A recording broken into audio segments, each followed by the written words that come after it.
Welcome to ABC campus. आज हमारी 38 intangible asset में उन इंटेंजिबल एसेट को डिस्कस करेंगे जो कि बिजनेस कम्बिनेशन में एक्वायर किए जाते हैं। तो इंटेंजिबल एसेट और बिजनेस कम्बिनेशन को अगर हम डिस्कस करें तो बिजनेस कम्बिनेशन बेसिकली इस पर जो स्टैंडर्ड अप्लाई होता है दैट इज IFRS 3।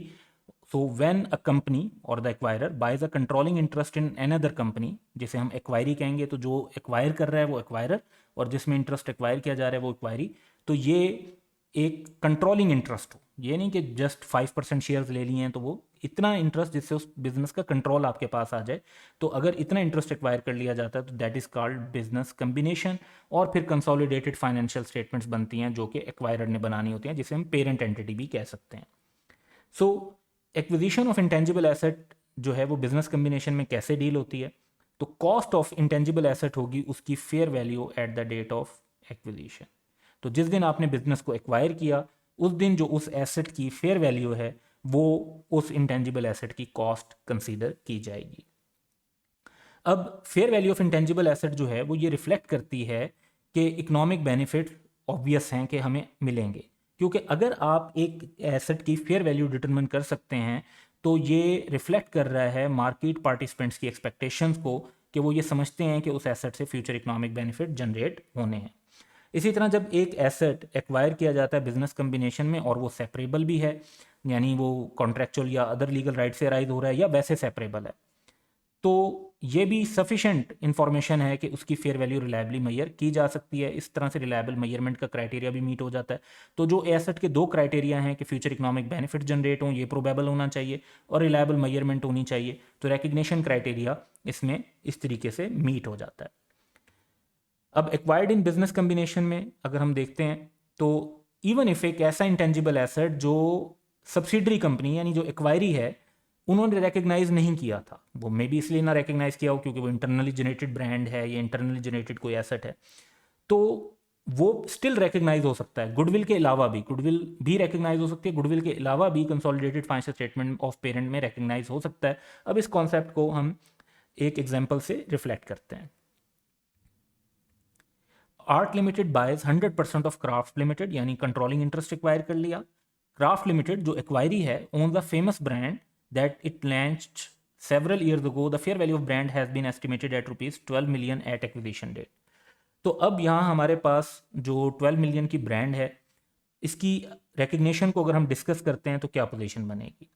सबसे पहली बात तो ये कि अगर हम क्राफ्ट लिमिटेड की बात करें, यानी जो एक्वायरी है जिन्होंने वो ब्रांड जिनकी एग्जिस्ट करती है उनके लिए इसकी ट्रीटमेंट क्या होगी, तो उनकी फाइनेंशियल स्टेटमेंट में इस ब्रांड को रिकग्नाइज नहीं किया जाएगा, क्योंकि IAS 38 जो है वो recognition of internally generated brands को प्रोहिबिट करता है कि आप नहीं रिकग्नाइज कर सकते। क्यों प्रोहिबिट करता है, रीज़न उसकी वो ये बताते हैं कि इसकी कॉस्ट रिलायबली मेजर नहीं की जा सकती सेपरेट वे में। लेकिन जब यही वाली ब्रांड हम फोकस करेंगे फ्रॉम आर्ट लिमिटेड ग्रुप की फाइनेंशियल स्टेटमेंट्स के लिए, जिसमें आर्ट लिमिटेड और क्राफ्ट लिमिटेड की कंसोलिडेटेड फाइनेंशियल स्टेटमेंट्स बन रही होंगी, तो ग्रुप के पर्सपेक्टिव से ये एक परचेज्ड एसेट है। और as part of consideration paid by Art Limited ने जो क्राफ्ट लिमिटेड को बाय करने के लिए टोटल प्राइस पे किया है उसमें से उन्होंने ये 12 मिलियन जो है ब्रांड के लिए भी पे किए हैं, तो इसको कंसोलिडेटेड फाइनेंशियल स्टेटमेंट्स के अंदर रिकग्नाइज किया जाएगा। तो ये एक बड़ा इंटरेस्टिंग सिचुएशन है कि एक एसेट जो सब्सिडरी की इंडिविजुअल फाइनेंशियल स्टेटमेंट के अंदर रिकग्नाइज नहीं हो रहा वो ग्रुप की फाइनेंशियल स्टेटमेंट्स में रिकग्नाइज हो रहा है, लेकिन शर्त यह है कि उसकी फेयर वैल्यू रिलायबली मैयर की जा सकती हो, तो वो अपनी फेयर वैल्यू पे मैयर होगा और ये fair value at the date of acquisition ही उसकी कॉस्ट कंसीडर होगी।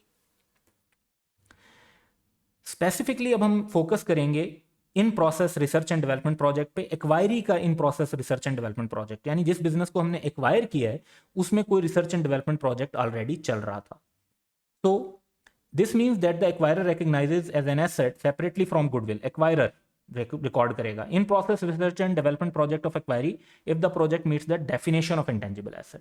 अब डेफिनेशन ऑफ इंटेंजिबल एसेट वो कब मीट करता है, जब वो एसेट की डेफिनेशन को भी मीट करता हो और साथ के साथ वो आइडेंटिफाइबल भी हो। आइडेंटिफाइबल का क्या मतलब है, या तो वो सेपरेबल हो यानी सेपरेटली रेंट या सेल किया जा सकता है, या वो कॉन्ट्रेक्चुअल और लीगल राइट से अराइज हो रहा हो। सो इस पर भी एक एग्जांपल हम कवर करते हैं। Part Limited buys 100% of Smart Limited, यानी PL ने SL का कंट्रोलिंग इंटरेस्ट एक्वायर कर लिया। SL has spent ₹6 million on research and development project. This amount has all been expensed as the IS 38 criteria for capitalizing cost incurred in the development phase of project have not been met. Criteria meet नहीं हुआ, उन्होंने इसको expense treat किया और ये सही accounting treatment है. SL has know how as a result of the project. तो प्रोजेक्ट करने में उनकी नो हाउ तो है, सर्टन थिंग्स दे नो कि ये चीज़ें जो हैं इस तरीके से वर्क करती हैं, और लेट्स से कि बहुत कुछ अल्टरनेटिव जो इवेल्युएट कर चुके हैं उनसे उनके पास ये आइडिया है कि कौन कौन सी चीज़ वर्क नहीं करती, and sometimes that is very important as well. So PL जो एक्वायरर है वो एस्टिमेट करते हैं कि एसएल की जो नो हाउ है जो इस प्रोजेक्ट की वजह से राइज हुई है उसकी वैल्यू, फेयर वैल्यू ₹5 मिलियन. हालांकि जो उन्होंने कॉस्ट इनकर की है वो ज़्यादा की है, फेयर वैल्यू का एस्टिमेट जो है वो थोड़ा लोअर है, 5 मिलियन है. ये ज़्यादा भी हो सकता है, कम भी हो सकता है.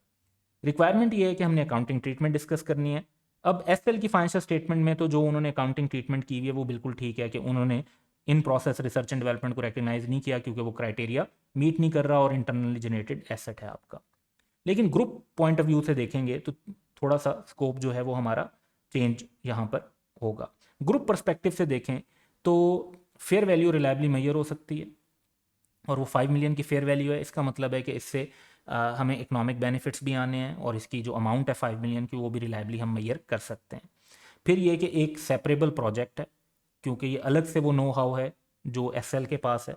So from the PL group viewpoint, the in-process research and development is a purchased asset. A part of consideration paid by PL to buy SL would be to buy the know-how resulting from the project, and it should be recognized in the consolidated financial statement, और ये अपनी fair value पे recognise होनी चाहिए. तो ये एक क्योंकि सेपरेट प्रोजेक्ट है और एसेट की डेफिनेशन भी मीट कर रहा है क्योंकि इससे फ्यूचर इकोनॉमिक बेनिफिट्स भी आ सकते हैं और एक जो रिलायबल मेजरमेंट भी अवेलेबल है. लेकिन इसी एसेट के ऊपर अगर फर्दर एक्सपेंडिचर करते हैं तो उसकी अकाउंटिंग ट्रीटमेंट क्या होगी. तो subsequent expenditure on acquired research and development project. So research and development expenditure that relates to an in-process research and development project acquired separately or in a business combination and recognized as an intangible asset is incurred after the acquisition of that project. यानी बाद में अगर कोई cost आप उस project पे लगाते हैं तो आप अकाउंटिंग करेंगे IS 38 के रूटीन रूल्स जो रिसर्च एंड डेवलपमेंट पे हैं उनके मुताबिक. और ये रूल्स क्या हैं? ये रूल्स को अगर हम समरी बनाएं तो आपने एक्सपेंस बना देना है अगर रिसर्च एक्सपेंडिचर हो. इसी तरह आपने एक्सपेंस बना देना है अगर डेवलपमेंट एक्सपेंडिचर हो लेकिन वो कैपिटलाइजेशन क्राइटेरिया मीट ना करता हो. और कैपिटलाइज करना है अगर डेवलपमेंट एक्सपेंडिचर हो और वो कैपिटलाइजेशन क्राइटेरिया मीट करता हो. सो इस पर भी एक एग्जाम्पल कर लेते हैं. In fact kind of previous example कोई कंटिन्यू करेंगे, उसी तरह का डाटा लेंगे. Part limited owns 100% of Smart Limited and has recognized an intangible asset of ₹5 million.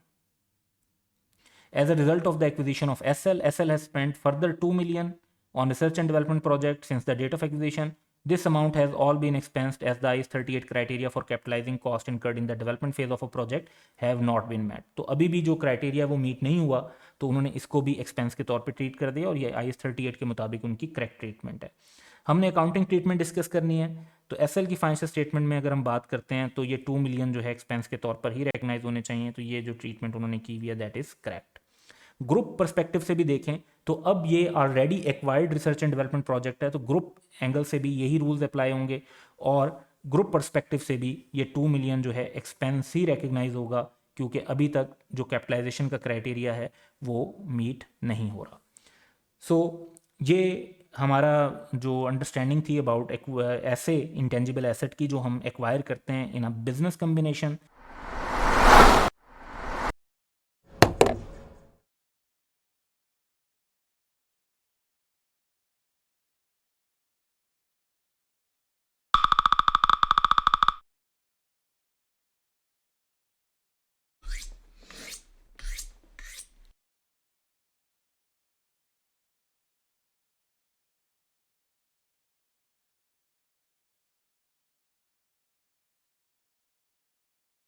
Welcome to ABC campus. आज हम IS 38 इंटेंजिबल एसेट्स का एक प्रैक्टिस क्वेश्चन कर रहे हैं जिसका टाइटल है joke incorporation. So Zoc Incorporation is a multinational company. As part of its vision to expand its business in South Asia, it purchased a 90% share of a locally incorporated company, Momin Limited. Following are the brief details of the acquisition. तो एक business combination हुआ है जिसमें 90% share acquire किया है. Date of acquisition है January 1, 2014. Total paid up capital 500 million का है. परचेज प्राइस पर शेयर जो है दैट इज ₹30. तो इससे हम जो है कैलकुलेट कर सकते हैं कि हमने इन्वेस्टमेंट में कितने पैसे लगाए होंगे, क्योंकि इसका 90% ख़रीदा है और 30 के हिसाब से 10 रुपीज़ का एक शेयर है। तो 500 मिलियन मीन्स के जो नंबर ऑफ़ शेयर्स हैं वो 50 मिलियन है। Net assets of Momin limited as per 2013 audited financial statement 650 million के हैं। Fair value of net asset intangible assets के अलावा 1.1 बिलियन की है। Momin Limited has an established line of products under the brand name of Badar. On behalf of Lok Incorporation, a firm of specialists has valued the brand name at rupees 100 million. With an estimated useful life of 10 years, at 1st January 1, 2014, it is expected that the benefits will be spread equally over the brand's useful life, यानी हमें straight line method use करना चाहिए. An impairment test of goodwill and brand was carried out on December 31, 2014, which indicated impairment of rupees 50 million in the value of goodwill. ये 14 में ये आया. An impairment test carried out on December 31, 2015 indicated a decrease of 13.5 million in the carrying value of the brand. तो एक साल जो है वो गुडविल की इम्पेयरमेंट हो रही है, उससे अगले साल जो है वो ब्रांड की इम्पेयरमेंट हो रही है. ये दो ट्रांजेक्शन्स हैं. ब्रांड की वैल्यू तो हमें क्वेश्चन में गिवन है, गुडविल की वैल्यू हमें क्वेश्चन में नहीं गिवन, हमें वो फाइंड आउट करनी पड़ेगी.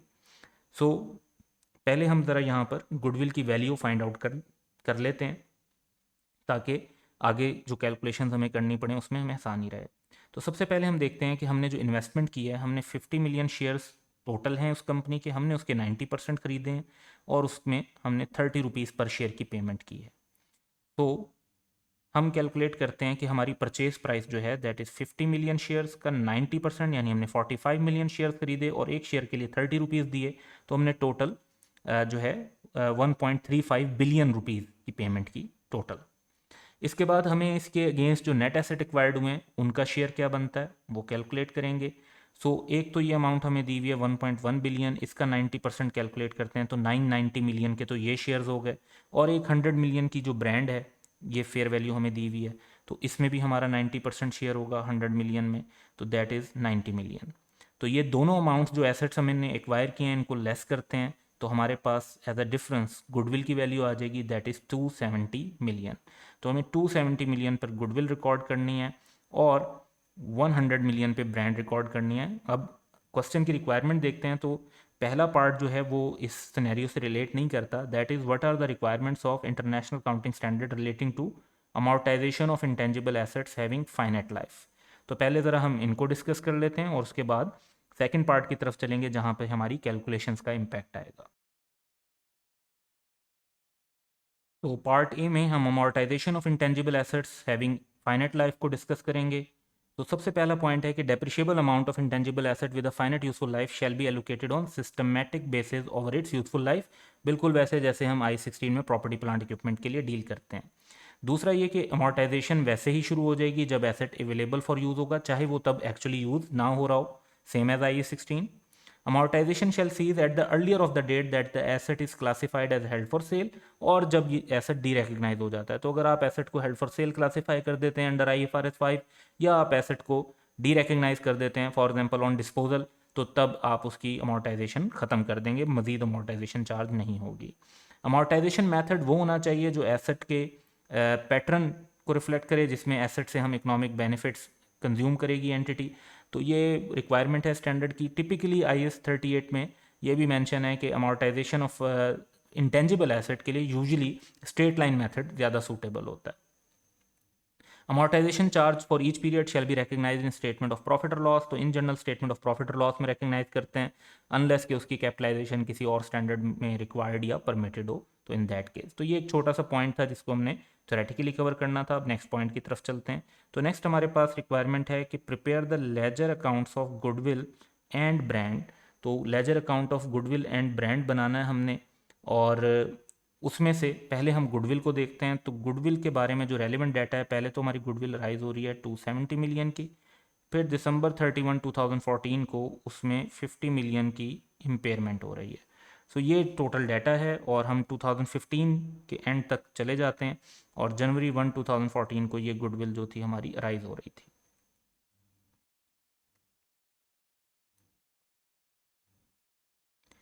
सो गुडविल का अकाउंट बनाते हैं.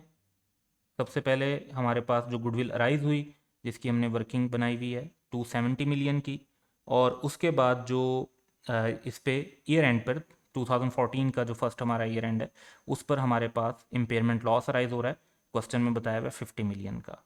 सो हमारे पास जो एसेट बनेगा उसमें जो रिमेनिंग अमाउंट है that is balance carry down, जो कि 220 मिलियन की है। यही नेक्स्ट ईयर के लिए हमारी बैलेंस ब्राउट डाउन बन जाएगा ऑफ 220 मिलियन। 2015 के अंदर गुडविल के अंदर कोई इम्पैक्ट नहीं आया, गुडविल की अमोर्टाइजेशन तो चार्ज ही नहीं की जाती, तो इम्पेयरमेंट उसकी सिर्फ 14 में हुई थी, 15 में इम्पेयरमेंट के बारे में कुछ नहीं बताया हुआ, तो कोई इम्पेयरमेंट चार्ज नहीं होगी। तो सेम अमाउंट ही हमारी जो है वो 220,000 की कैरी डाउन हो जाएगी और इसी को हम अपने लेजर के टोटल्स में भी रिफ्लेक्ट कर देंगे। तो गुडविल के अंदर मेनली ये सिर्फ इम्पेयरमेंट रिकॉर्ड होनी थी इनिशियल रिकॉर्डिंग के बाद। तो गुडविल जब हो गई तो नेक्स्ट इशू ब्रांड का है। ब्रांड को हमने 100 मिलियन पे रिकग्नाइज करना है एट फेयर वैल्यू, और जो इसकी लाइफ है वो 10 ईयर्स बताई हुई है जनवरी 1 2014 को। इसकी 14 के अंदर तो कोई इम्पेयरमेंट नहीं हुई थी, लेकिन डिक्रीज ऑफ 13.5 मिलियन 2015 में हुआ है। तो हम इसकी पहले 14 की अमोर्टाइजेशन चार्ज करेंगे, फिर 15 की अमोर्टाइजेशन चार्ज करेंगे क्योंकि इम्पेयरमेंट ईयर एंड पर हो रही है, और फिर ईयर एंड पर इम्पेयरमेंट होगी। सो बेसिकली फर्स्ट 100 मिलियन पे आप रिकग्नाइज करेंगे, then amortization and then impairment. So इसको रिफ्लेक्ट करते हैं। सो फर्स्ट तो जब हमारा बिजनेस कम्बिनेशन हुआ तो उसमें 100 मिलियन की हम ब्रांड रिकग्नाइज करेंगे over 10 years. 100 divide by 10 years 10 million की अमाउंट बनती है जो कि हमारी अमोर्टाइजेशन चार्ज होनी चाहिए। सो वो हम रिकॉर्ड कर लेंगे, और इसके बाद हमारा जो एसेट है उसके हम लेजर का टोटल कर लेते हैं। तो कैरी डाउन अमाउंट हमारे पास जो बचती है दैट इज़ 90 मिलियन। यही हमारी नेक्स्ट ईयर में ब्राउट डाउन अमाउंट बन जाएगी। फिर हमारी नेक्स्ट ईयर क्योंकि स्ट्रेट लाइन मेथड है तो सेम अमोर्टाइजेशन चार्ज होगी 10 मिलियन की, और इस टाइम पर हमें इम्पेयरमेंट की वैल्यू खुद बताई हुई है कि 13.5 मिलियन की इम्पेयरमेंट है, तो ये इम्पेयरमेंट भी हम रिकग्नाइज कर देते हैं। अब अगर हम लेजर अकाउंट का टोटल करते हैं तो दोनों साइड्स पर 90 मिलियन हमारे पास, तो कैरी डाउन जो बैलेंस हमारे पास बचता है दैट इज़ 66.5 मिलियन, ये रिफ्लेक्ट हो जाएगा। तो बेसिकली फर्स्ट टाइम आपने जब एसेट रिकॉर्ड किया उसके बाद अमोर्टाइजेशन एंड देन इम्पेयरमेंट, ये तीन एडजस्टमेंट्स थी जो आपने रिफ्लेक्ट करनी थी, और यही इस क्वेश्चन की रिक्वायरमेंट थी, तो जो कि हमारी कंप्लीट हो गई।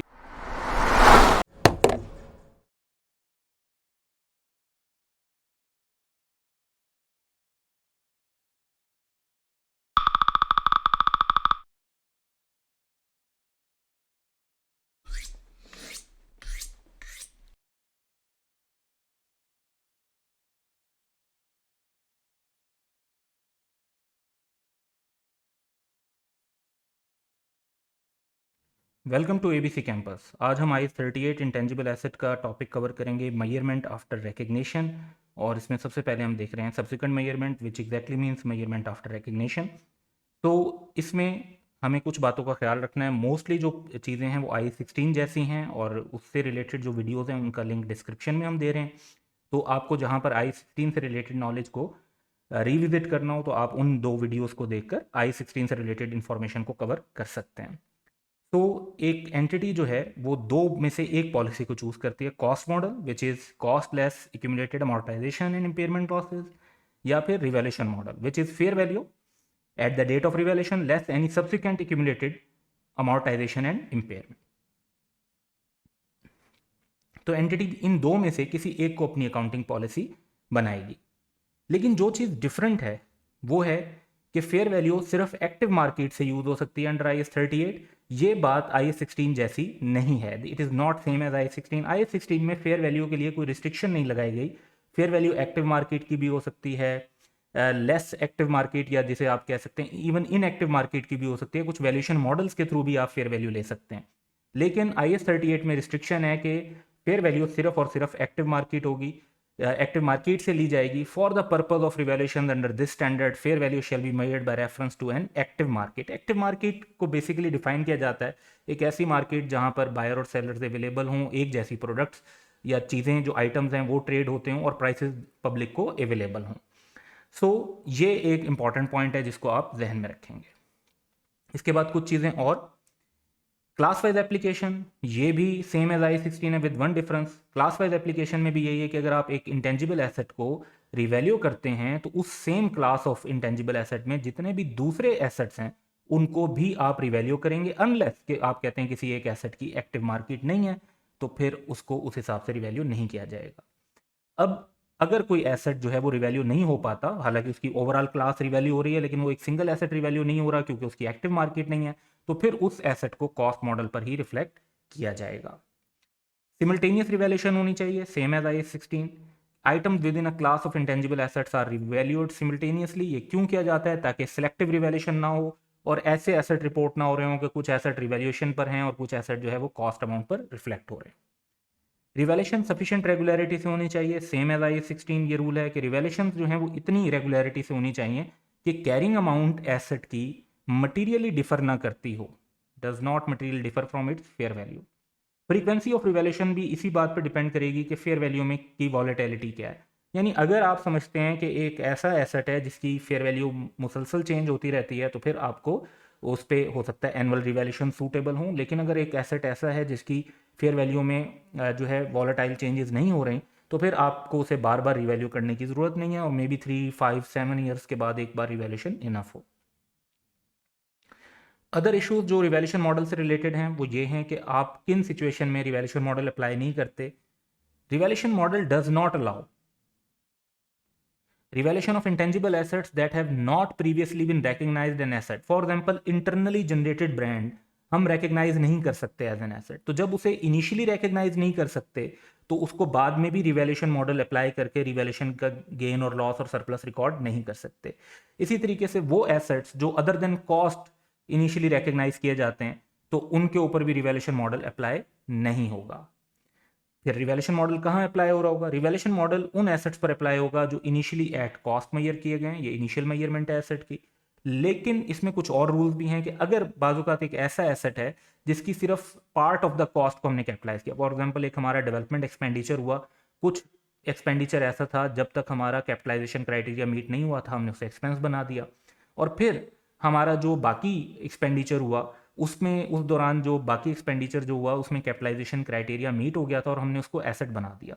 तो डेवलपमेंट कॉस्ट में कुछ कॉस्ट हमने एक्सपेंस बनाई होती है और कुछ कॉस्ट जो है वो हमने एसेट बनाई होती है। तो रिवैल्यूएशन जो मॉडल है वो पूरे के पूरे एसेट्स के ऊपर अप्लाई किया जा सकता है क्योंकि पार्ट ऑफ द एसेट जो है वो रिकग्नाइज हुआ हुआ है। इसी तरीके से रिवैल्यूएशन मॉडल हम उस इंटेंजिबल एसेट्स पर भी अप्लाई कर सकते हैं जो हमें गवर्नमेंट ग्रांट में रिसीव हुआ और उसे हमने इनिशियली नॉमिनल अमाउंट पे रिकग्नाइज किया, तो उसको फिर आप जो है उस पर रिवैल्यूएशन मॉडल अप्लाई कर सकते हैं। एक्टिव मार्केट से रिलेटेड कुछ पॉइंट्स। अब इंटेंजिबल एसेट्स के लिए जो एक्टिव मार्केट है वो बहुत ही रेयर होती है, बहुत ही कम होती है। It is uncommon for an active market to exist for intangible asset, although this may happen. For example, अगर हम देखते हैं जो टैक्सी के लाइसेंसेज हैं, फिशिंग के लाइसेंस हैं या इसी तरह के और लाइसेंसेज या प्रोडक्शन कोटाज हैं, इंपोर्ट कोटाज हैं, इनके लिए एक्टिव मार्केट एग्जिस्ट कर सकती है। लेकिन ब्रांड के लिए न्यूज़पेपर मैस्टहेड्स यानी जो न्यूज़पेपर के टाइटल्स होते हैं, म्यूज़िक के लिए, फिल्म पब्लिशिंग राइट्स के लिए, पेटेंट्स के लिए, ट्रेडमार्क्स के लिए, क्योंकि हर एसेट यूनिक होता है, इसके लिए एक एक्टिव मार्केट एग्जिस्ट नहीं कर सकती।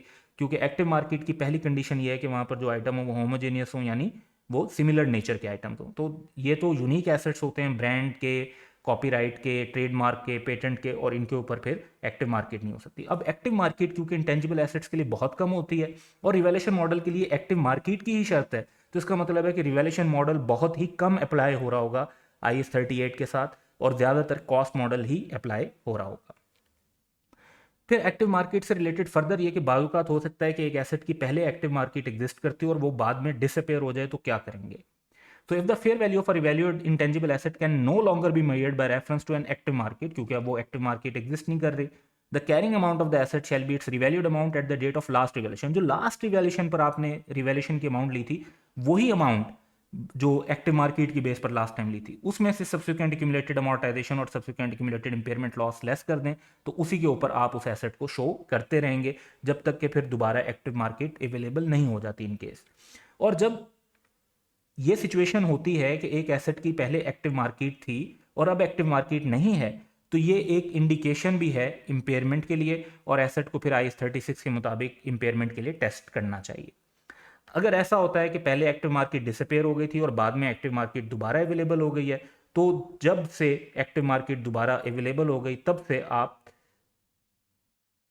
सब्सिक्वेंट मेजरमेंट डेट के ऊपर रिवैल्यूएशन मॉडल अप्लाई करेंगे, यानी इसको पास डेट में जाकर आप फेयर वैल्यूज को चेंज नहीं करेंगे। कुछ और पॉइंट्स जो रिवैल्यूएशन के हैं, और ये सारे के सारे पॉइंट्स ऐसे हैं जो आई16 से ही मैच करते हैं। तो एडजस्टमेंट जो कैरिंग अमाउंट की होती है, जब रिवैल्यूएशन हम करते हैं तो एसेट की अमाउंट और एक्यूमुलेटेड डेप्रिसिएशन की अमाउंट को जो हमने अकाउंटिंग एंट्रीज के थ्रू एडजस्ट करना होता है, उसके दो मेथड्स होते हैं। एक होता है प्रोपोर्शनेट रीस्टेटमेंट, जिसमें हम एसेट की वैल्यू को भी चेंज कर देते हैं और एक्यूमुलेटेड डेप्रिसिएशन की वैल्यू को भी चेंज कर देते हैं। दूसरा मेथड वो होता है जिसमें हम एक्यूमुलेटेड अमोर्टाइजेशन को जीरो पे सेट कर देते हैं, एलिमिनेट कर देते हैं और गेन और लॉस रिकॉर्ड कर लेते हैं। तो ये दोनों मेथड सेम वैसे ही अप्लाई होंगे जैसे IAS16 में अप्लाई होते हैं। इसके बाद रिकग्निशन ऑफ गेन और लॉस, IAS16 में जैसे हमने पढ़ा था कि गेन जो आएगा वो अदर कंप्रिहेंसिव इनकम में रिकॉर्ड होगा, लॉस जो आएगा वो प्रॉफिट और लॉस में रिकॉर्ड होगा, और इसी तरह रिवर्सल ऑफ गेन को कैसे रिकॉर्ड करना है और रिवर्सल ऑफ लॉस को कैसे रिकॉर्ड करना है, तो उसके अदर कंप्रिहेंसिव इनकम और प्रॉफिट और लॉस में जो फिगर्स जानी है वंस अगेन वो सेम एज IAS16 ही अप्लाई होंगी। इसके बाद transfer of revaluation surplus to returning, जब हम कहते हैं कि एक रिवैल्यूएशन सरप्लस रियलाइज हो गया है तो हम उसको ट्रांसफर कर देते हैं रिवैल्यूएशन सरप्लस रिटर्निंग में, जो कि ऑप्शनल है। डी रिकग्निशन के टाइम पर भी ये किया जाता है और एसेट की ओवर यूजफुल लाइफ भी किया जाता है, जिसे इंक्रीमेंटल अमोर्टाइजेशन कहते हैं। IAS16 में सेम चीज़ को इंक्रीमेंटल डेप्रिसिएशन कहते हैं। तो वंस अगेन ये रूल्स IAS16 जैसे सेम अप्लाई होंगे। इन केस आपको IAS16 के रूल्स क्लियर हैं तो फिर आप सिंपली उनको अप्लाई कर लें। इन केस के आपको IAS16 के रूल्स क्लियर नहीं हैं तो दो वीडियोस हैं जिनका लिंक डिस्क्रिप्शन के अंदर दिया हुआ है इस वीडियो के, और आप उन दो वीडियोस को देखने के बाद अपने IAS16 के रेलिवेंट एरियाज़ को रिवाइज कर सकते हैं और सेम आप फिर IAS38 पर अप्लाई कर सकते हैं। So that's all for today, have a good day.